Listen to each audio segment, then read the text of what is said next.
کہ نبی کریم صلی اللہ علیہ وسلم نے ارشاد فرمایا کہ میں تم لوگوں کو ایک ایسی دعا سکھلاتا ہوں کہ اگر تم اس دعا کو پڑھ لیتے ہو اور اس کے بعد اپنے لیے جو بھی دعا مانگو، جس قسم کی مانگو، رزق میں تنگی ہو یا تمہارے دشمن ہیں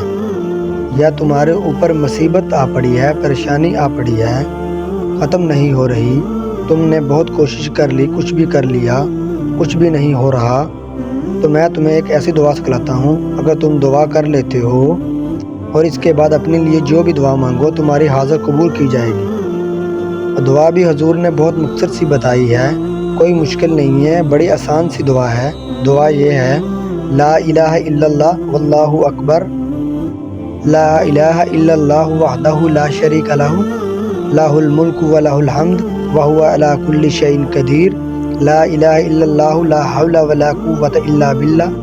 بہت آسان سی دعا ہے، اگر یہ آپ پڑھ لیں تو انشاءاللہ آپ کی دعا ضرور قبول ہوگی۔